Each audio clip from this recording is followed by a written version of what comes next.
Sarah Chen had learned to make herself invisible. At 32 years old, she had perfected the art of disappearing into crowds, of dressing in ways that discouraged second glances, of existing in the spaces between other people's attention. It wasn't always this way. There was a time when she wore bright colors and walked with her head up, when she believed that being seen was the same as being valued. That was before Marcus. Before the engagement that ended with her discovering his affair, before the humiliation of cancelling a wedding and explaining to everyone why. Now she preferred the safety of being overlooked.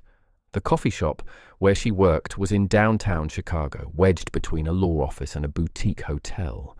It was the kind of place where business people grabbed their morning caffeine without really seeing the person who made it. Sarah preferred it that way. She arrived before dawn each day, her dark hair pulled back in a tight bun, wearing oversized sweaters that hid her shape and jeans worn soft from too many washings. She kept her eyes down, made the drinks efficiently, and collected her tips without conversation. The job paid just enough to cover her studio apartment in Pilsen and the payments on the student loans that seemed to grow larger every month despite her efforts. On a Wednesday evening in late October, her younger sister Emma called with that particular tone of voice that meant trouble. Emma was 26 and still believed in romance, still thought that every problem could be solved with optimism and a better attitude. Sarah loved her for it, even as it exhausted her. Emma had met someone new, a lawyer named Daniel, who apparently had a friend, and before Sarah could mount a proper defense, she found herself agreeing to a blind date. Not because she wanted to, but because Emma had been there for her during the worst of it, had helped her move out of the apartment she'd shared with Marcus, had held her while she cried, and Sarah owed her this much at least. The date was scheduled for Saturday evening at a restaurant Sarah had never heard of, somewhere in the Gold Coast that Emma promised wasn't too fancy. Sarah spent Friday night in a familiar spiral of anxiety, trying on and discarding clothes, eventually settling on something deliberately unflattering. A loose grey cardigan that hung past her hips, black pants that were practical rather than stylish, and flat shoes that made no statement at all. She pulled her hair back severely and wore minimal makeup, just enough to look presentable but not enough to suggest she was trying. If this man was looking for someone polished and put together, he would be disappointed quickly, and they could both move on with their evenings.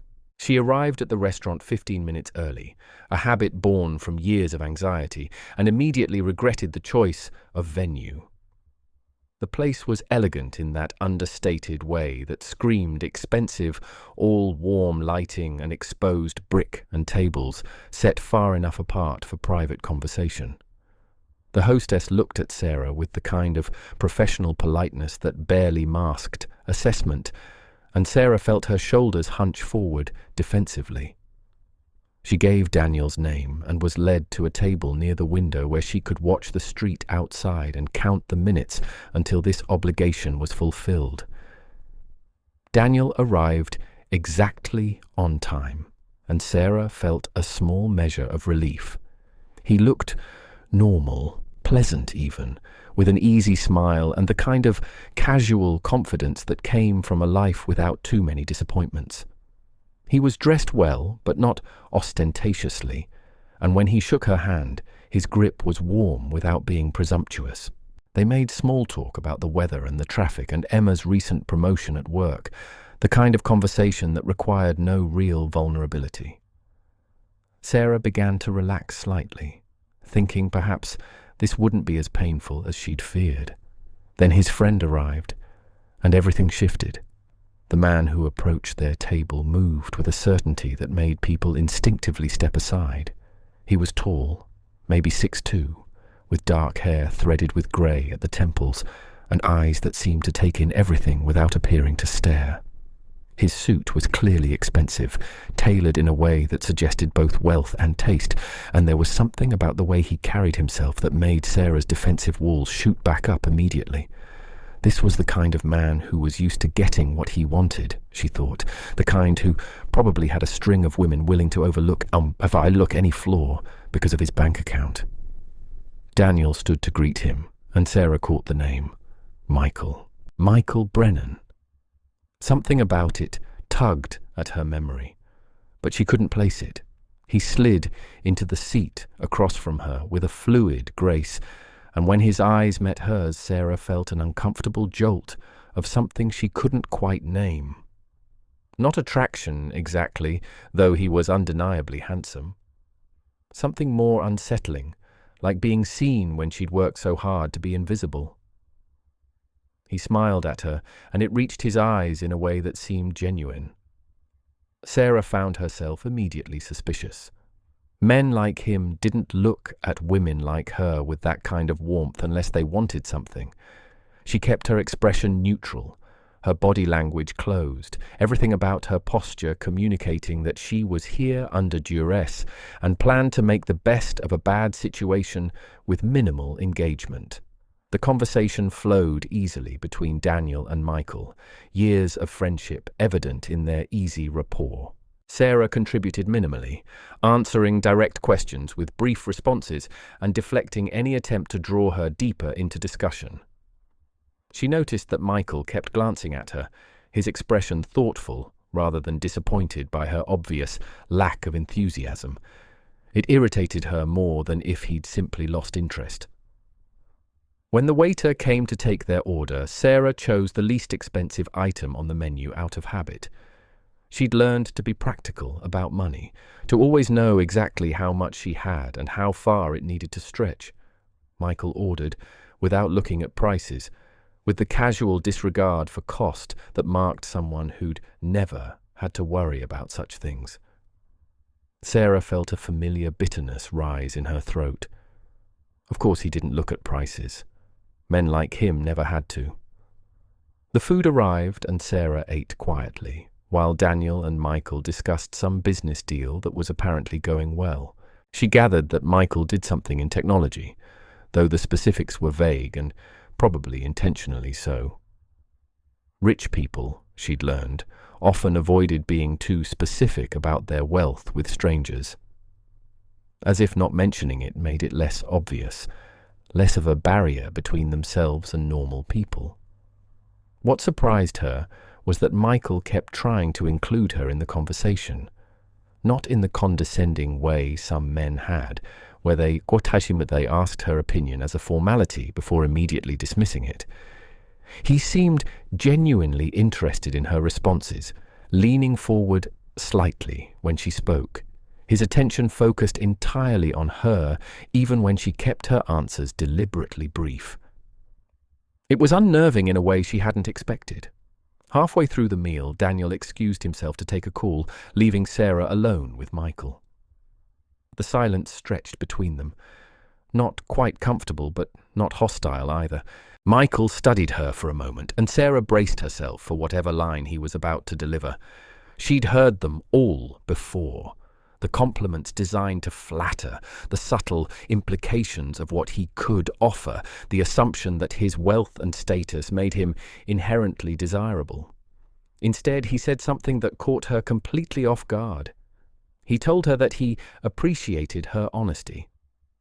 Sarah frowned, confused, and he explained that most people he met either wanted something from him or were intimidated by him, and her complete lack of interest in impressing him was refreshing.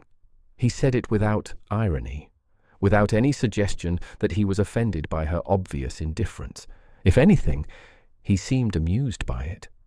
Sarah felt something crack in her carefully maintained armor. Against her better judgment, she found herself asking him why he'd agreed to this blind date in the first place. He smiled, and there was something self-deprecating in it that seemed genuine. He told her that Daniel had been pestering him for months to meet someone, that his friend was worried he spent too much time working and not enough time living, that this seemed like the path of least resistance. Sarah understood that reasoning completely, and before she could stop herself, she admitted that she'd only agreed because her sister had used up all her favors during a difficult breakup. The admission hung in the air between them, more vulnerable than Sarah had intended. Michael's expression softened, and he asked if she wanted to talk about it. Sarah's first instinct was to shut down, to retreat behind her walls and change the subject. But something about the way he asked, without pushiness or false sympathy, made her hesitate. She found herself telling him about Marcus, not the whole story, but enough. The engagement that ended badly. The realization that she'd been building a future with someone who had been lying to her. The way it had changed her relationship with trust. Michael listened without interrupting, without offering empty platitudes or trying to fix anything. When she finished, he was quiet for a moment before sharing something of his own. He told her about his divorce, 5 years ago now, from a woman he'd thought he knew until the money changed everything. How she'd become someone unrecognizable once the wealth started accumulating. How the settlement had been brutal, not because of the amount, but because of what it revealed about who they'd both become. Sarah found herself softening despite herself, seeing something familiar in his carefully guarded expression. Daniel returned, and the conversation shifted back to safer territory, but something had changed. Sarah caught herself watching Michael when he wasn't looking, noticing the way he listened to Daniel with genuine attention. The way he treated the waiter with respect rather than condescension, the small tells that suggested the wealthy exterior might contain something more complicated underneath. It unsettled her, this crack in her certainty about who he must be. When the check came, Michael handled it smoothly, before Sarah could even reach for her wallet. She wanted to protest, to insist on paying her share, but something in his expression stopped her. It wasn't the smug satisfaction of a man showing off his wealth. It was something quieter, almost shy, as if he was worried she'd be offended by the gesture. They stood to leave, and Michael asked if he could walk her to her car. Sarah hesitated, then agreed, telling herself it was just politeness, nothing more. The October air had turned sharp, carrying the first real bite of approaching winter. Sarah pulled her cardigan tighter around herself as they stepped outside, aware of how threadbare it must look next to Michael's expensive coat. Daniel had already said his goodbyes, heading in the opposite direction with a knowing smile that Sarah chose to ignore. The street was quieter now, the dinner rush over, just a few pedestrians hurrying past on their way to somewhere warmer. Sarah had parked several blocks away, unwilling to pay for the garage near the restaurant, and Michael fell into step beside her without comment. They walked in silence for a moment before he spoke, asking her about her work. Sarah found herself describing the coffee shop with more honesty than she'd intended, admitting that it wasn't what she'd planned for herself, but that it paid the bills while she figured out what came next. She'd had a degree in graphic design once, had worked at a small firm that went under during the pandemic, and had never quite found her footing again after that. The coffee shop was supposed to be temporary, but temporary had stretched into 2 years now. Michael listened with that same focused attention he'd shown at dinner, and Sarah found it both comforting and disturbing. She wasn't used to being heard this way, to having someone actually process what she was saying rather than just waiting for their turn to talk. When she asked about his work, more out of politeness than genuine curiosity, he surprised her by being vague. Something about technology infrastructure and venture capital, words that meant money but avoided the specifics of how much. Sarah appreciated that he didn't try to impress her with details she wouldn't understand or care about. They reached her car, a 10-year-old Honda with a dent in the passenger door that she'd never bothered to fix. Sarah felt a flash of embarrassment looking at it through what she imagined were his eyes, but when she glanced at Michael, his expression showed nothing but casual interest. He asked if she'd be willing to see him again. Not for a date exactly, but maybe for coffee. He said it carefully, as if aware that she might bolt at any suggestion of romantic interest, and Sarah found herself considering it, despite every instinct telling her to maintain her distance. She heard herself saying yes before she'd fully decided to, then immediately tried to qualify it. She told him that she wasn't looking for anything complicated, that she was still working through her own issues, that she couldn't promise anything beyond maybe a conversation over coffee. Michael smiled, and it was gentle rather than triumphant. He said that sounded perfect. That complicated wasn't what he was after either, that sometimes a conversation was exactly enough. He pulled out his phone, and they exchanged numbers, and Sarah drove home feeling unsettled in a way she couldn't quite articulate. Over the next 2 weeks, they met 3 times for coffee. Each time, Sarah showed up dressed in the same deliberately unremarkable way, her armor against being seen as anything other than what she chose to show.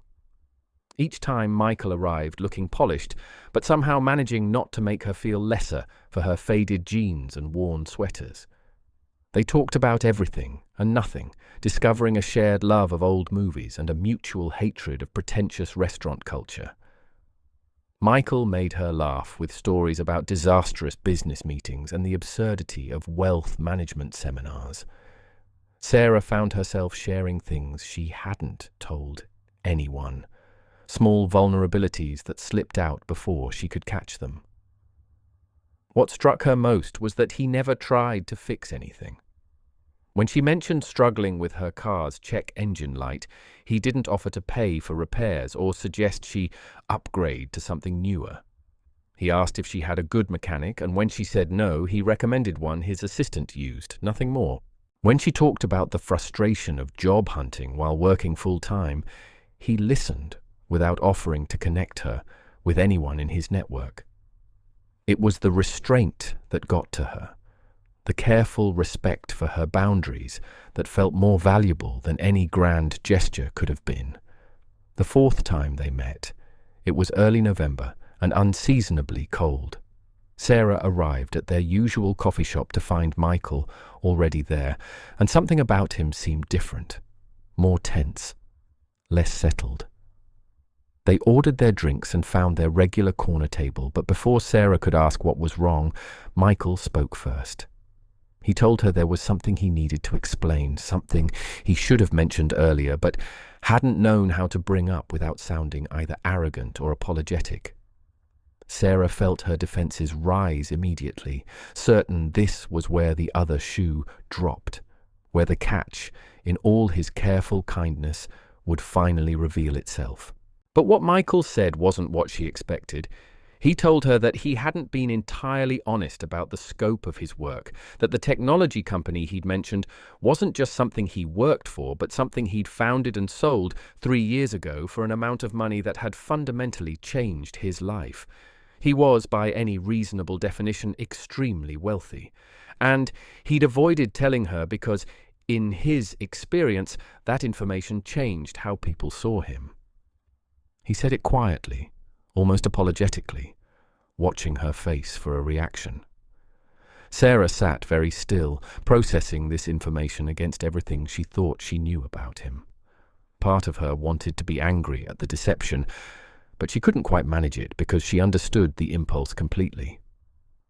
Wasn't she doing the same thing in reverse, hiding behind her deliberately plain clothes and guarded manner to avoid being seen as someone who might need or want anything from him? They'd both been performing a kind of invisibility, she realized, just from opposite ends of the economic spectrum. She asked him why he was telling her now, and Michael's answer was disarmingly simple. Because he wanted to keep seeing her, and that meant being honest about who he was, even if it risked changing everything between them, because he'd watched her carefully maintain her independence, her fierce protection of her own dignity, and he respected it too much to keep something this significant from her. Because he thought she deserved to make an informed choice about whether his wealth was something she could accept, or if it would always be a barrier between them. Sarah took a long sip of her coffee, using the time to gather her thoughts. She told him that she'd suspected he had money, though perhaps not quite this much, that his careful avoidance of certain topics had been its own kind of tell.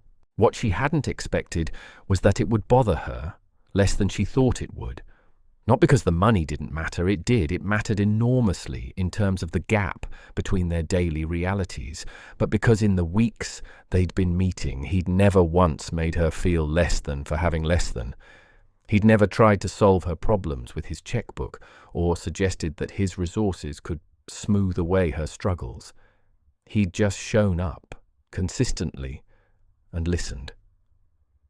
She asked him what he wanted from her, really, because in her experience, people with that kind of wealth didn't spend time with struggling baristas unless they wanted something. Michael was quiet for a long moment before answering. He said he wanted exactly what they'd been doing, these conversations that felt real in a way most of his interactions didn't. Time with someone who saw him as a person rather than a solution to their problems or a trophy to acquire. He said he wasn't looking to rescue anyone or be anyone's salvation, that he'd learned the hard way that relationships built on financial imbalance rarely survived. He just wanted someone to talk to who wasn't performing for him. Sarah felt something shift in her chest, a softening she hadn't given herself permission to feel in a long time. She told him she needed to think about it, that this changed things even if she wasn't sure how yet, that she couldn't promise anything except honesty about where her head was. Michael nodded, accepting this without argument, and they finished their coffee in a silence that felt less comfortable than before, but somehow more honest. Over the next week, Sarah couldn't stop thinking about their conversation. She found herself watching him differently when they met again, noticing small things she'd missed before. The way he always insisted on meeting in places convenient to her schedule rather than his. How he asked questions about her life without following up with suggestions about how to improve it. The careful way he navigated the check at coffee shops, sometimes paying, sometimes letting her pay, never making it a point of masculine pride or financial display. She realized he'd been working as hard as she had to maintain a kind of equality between them, to create space where they could exist outside the weight of their different circumstances. She also noticed her own behavior changing despite herself. She caught herself wanting to tell him things, to share not just the struggles but the small victories too. When she finally got her car's check engine light resolved with the mechanic he'd recommended, she wanted to text him about it. When she had a particularly good shift at the coffee shop, when a regular customer left an unexpectedly generous tip, she thought about sharing that small joy with him. It scared her, this creeping dependence on someone's presence in her life, but it also felt like something she'd been missing without knowing it. 3 weeks after his revelation about his wealth, they were walking along the lakefront on a Saturday afternoon. The city stretched out around them, and the wind off Lake Michigan cut through their coats, but neither suggested going inside. Michael had been quiet most of the walk, and Sarah could sense him working up to something. Finally, he stopped walking and turned to face her, his expression serious but not unkind. He told her that he understood if she wanted to stop seeing him, that he wouldn't blame her if the gap between their lives felt like too much to bridge. But he wanted her to know that these months with her had meant something to him, had reminded him what it felt like to connect with someone without performance or pretense. He said he wasn't asking her to change anything about herself or accept anything from him beyond his time and attention. He just wanted to keep having these conversations, keep walking along this lake, keep existing in this space they'd created where neither of them had to be anything other than honest. Sarah looked at him for a long moment, seeing past the expensive coat and the watch that probably cost more than she made in a year, seeing the person underneath who was just as careful with trust as she was, just as wary of being valued for the wrong reasons. She thought about the woman she'd been when Emma first convinced her to go on that blind date, so determined to be invisible that she'd dressed to repel attention, so certain that being seen would only lead to disappointment. She thought about how Michael had looked at her that first night, really looked, and somehow seen something worth knowing despite all her efforts to the contrary. She told him she wasn't sure what this was or what it could become, that the difference in their circumstances was real and couldn't be ignored just because they both wanted it to be irrelevant.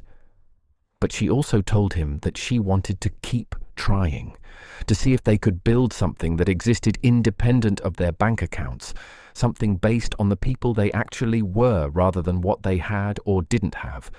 It wouldn't be easy, and there would be moments when the gap between them felt too wide to cross, but she thought maybe it was worth trying. Michael's relief was visible, and Sarah realized he'd been genuinely uncertain about her answer, that his wealth hadn't protected him from the same vulnerability she felt. They started walking again, and the conversation flowed easier now, some barrier between them finally lowered. They talked about what came next, agreeing to keep things simple, to let the relationship develop at its own pace, without forcing it into any particular shape. No grand gestures, no attempts to solve each other's problems, just honest presence and the slow building of trust between two people who'd both learned to be careful with it. 6 months later, Sarah showed up at Michael's downtown apartment wearing jeans and a sweater that actually fit her properly, her hair loose around her shoulders instead of pulled back in its usual severe bun. She'd started dressing more like herself again, had slowly peeled back the protective layers she'd built after Marcus, not because Michael asked her to, but because she'd started to feel safe enough to be seen. Michael answered the door in casual clothes, looking more relaxed than she'd ever seen him, and they settled in to cook dinner together, a routine they'd fallen into over the past months. The apartment was beautiful, but not ostentatious, filled with books and art and signs of actual living rather than designer perfection. They'd had long conversations about the ethics of wealth, about responsibility and privilege, and the uncomfortable realities of living in a world with such vast inequality. Michael had shown her the foundations he supported, the causes he believed in, and Sarah had shared her own complicated feelings about accepting even small kindnesses from someone who had so much when she had so little. They didn't always agree, but they'd learned to navigate their differences with respect and honesty. As they cooked, Sarah told him about an opportunity that had come up at a small design firm, a full-time position that would mean leaving the coffee shop behind. Michael listened, asking thoughtful questions about what she wanted rather than what made sense financially, and Sarah felt grateful for his restraint. She'd learned that he was generous with advice when asked, but careful not to overstep, that he understood the difference between support and control. She'd also learned that his wealth didn't make him immune to loneliness or doubt, that he struggled with his own complicated relationship with money and what it meant about his worth as a person. The truth was that they were both still figuring it out, learning how to build something real across a divide that felt less important the longer they knew each other, but never quite disappeared. There would always be moments when the difference between them created friction, when Sarah's pride clashed with Michael's desire to help, when his casual spending made her acutely aware of how carefully she still had to budget. But they'd also discovered that with enough honesty and patience, those moments didn't have to be breaking points.